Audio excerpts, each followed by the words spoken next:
Hi class, welcome to chapter 2, the group counselor. We are going to be looking at what it is to be a group counselor this week, talking about the different kinds of maybe groups that you've seen, what is out there for clients. Again, getting you a little taste of what you'll be experiencing when you lead your own personal group. So I hope you find this information helpful. So what you're looking into as far as how you should behave as a group counselor, it does require some sort of like leadership skills because one, you're leading a group of people through an experience. Group has a lot of dynamics. There's a lot of different personalities involved, a lot of different maybe people with some mental health things that have never been addressed or come in with their own baggage or expectations and things of that nature. So you as a leader need to be able to be confident, not arrogant or lack humility, but be ready to face some challenges, not because people necessarily are trying to be challenging. Now, there are those people, but because, you're dealing with a lot all happening at the same time, and you need to be protecting the group atmosphere as well as group members. If someone is kind of being difficult or hard, this can be very challenging and can really challenge maybe your own personal confrontation or ability to be assertive. But I think maintaining a positive group culture is really important for clients and for their overall experience. So some personal characteristics are courage, willingness to model, presence, goodwill, genuineness and caring, belief in group process, openness, a non-defensive attitude, especially when coping with criticism. I think it's important, like, we don't take things personal. And, assuming criticism is constructive, like, criticism can be very beneficial and helpful, especially if it's your first group, you're learning, and some criticism might just help guide you to how you would do this better in the future, whatnot. So those are things just to be mindful of. And then becoming aware of subtle cultural issues in the group. Some personal characteristics again, being able to identify with the client's pain. Personal power, stamina, commitment to self-care, self-awareness, sense of humor, personal dedication and commitment. So creating a group climate that allows people to feel comfortable to share is really important, and respect one another. Like, we don't have to agree on everything, but we want to have a level of respect in group. And we want the members to feel, especially that confidentiality, feel like what I can say in here stays in here. It's not about anything other than that. Especially for those of you who go into drug, alcohol type groups and maybe even in inpatient settings, confidentiality is really important. Privacy is really important. People want to feel like I want to identify with each of you in the group because we're struggling with maybe similar things, but I don't need my identity to be identified out of this group. What's hard with group, and we'll get into this more later, is yes, of course, the therapist is required to keep things confidential, but now we're trusting that these people who are strangers are going to keep things confidential. And so there's a level of respect and commitment to doing that and trust. And that's really hard when it's total strangers, right? And so it's just something to be aware of and be mindful of as you're leading the group and as you're taking the group through things, that we're asking the group to do those things. We're modeling those things because we want the most out of the group. And if we're not committed to being open and honest with one another, we're not going to get the most out of group. You're not going to get the most out of therapy either if we're not doing those things, even in an individual, couple, family level. Like, if we're not being honest with ourselves and not really acknowledging our problems, it's hard to fully grow. And so we're trying to cultivate that kind of atmosphere in a group setting. So for you, we talk about this stuff when we're talking initially, like in some of your other classes, when you're like professional practice, for example, when you're talking about the basic therapeutic skills. We want to have genuineness. We want to have empathy and warmth, and you want to be able to connect on different levels with people, have a kind atmosphere, those kinds of things.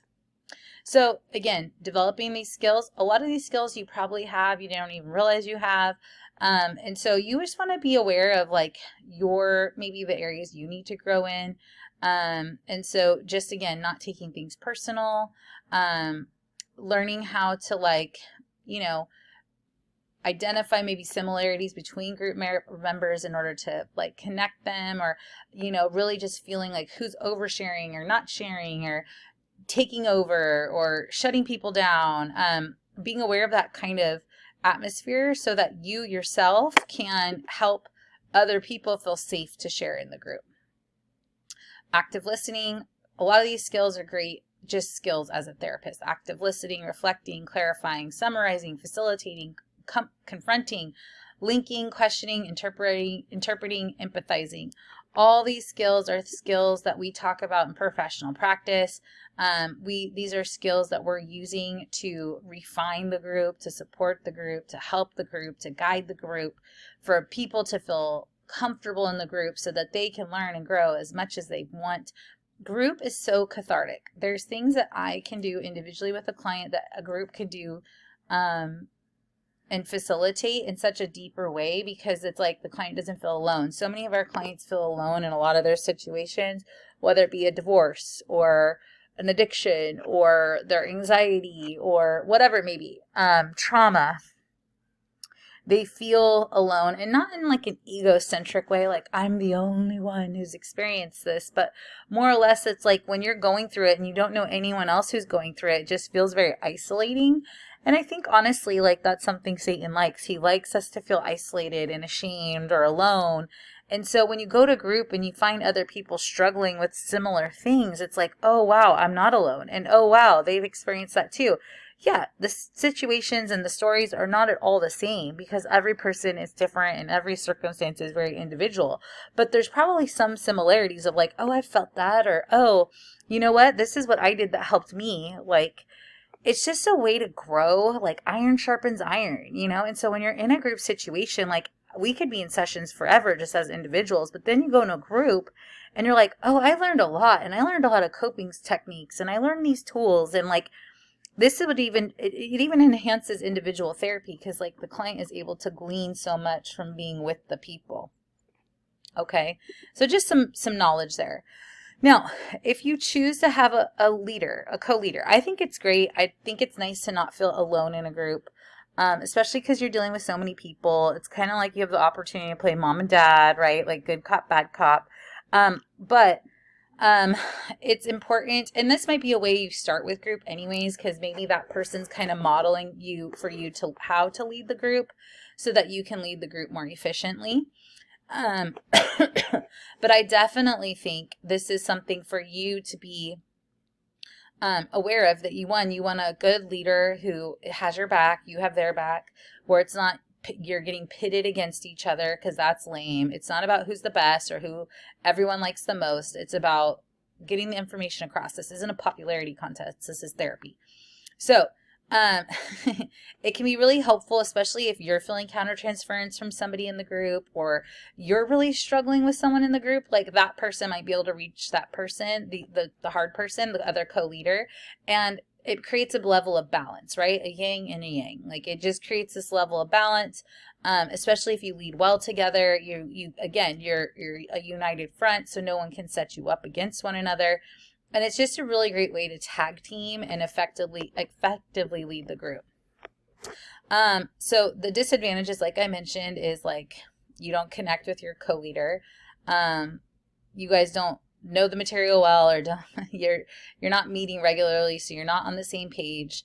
Maybe you didn't have control over who the co-leader is, and you don't have to be besties, but like the thing is you could have a co-leader and you don't have to be super tight with them to lead well with them. It's just like college roommates. Like you don't have to be best friends to be roommates. Sometimes that's better. And so if you don't get to choose that person, sometimes it can be some bumps in the road as you get to know each other and each other's styles. And so those are things just to be aware of, because you want to you want to lead as flawlessly as you can. And even if there are struggles or problems, like, you don't necessarily want the whole group to know that. And so just be mindful of these things with the whole co-leader experience. Developing a research orientation to practice. So group therapy has been shown to be effective as individual therapy. I believe that to be true. I think there's a lot to be learned from group. Cognitive behavior therapy and psychodynamic therapy are the models most in use worldwide for group. The common factors approach focuses on the value of common elements across different theoretical systems.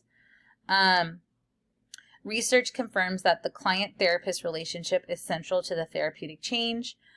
Brain imaging technology in the emerging field of interpersonal neurobiology confirms that healing changes can occur in the brain, and practice-based evidence collecting data directly from members about their group experience. Okay, so group is very healing, is very helpful, and can be a way to really change someone's life and help them to really glean from others and not feel so isolated and alone, which I think is so validating for people. And so many people in their life, all they want is to be validated. Like, they just want someone to tell them, like, you're going to be okay, but not just from some random person, but someone who's like walked in those shoes before. And I think that's what's so healing about group. Hope that helps you guys. Hang in there.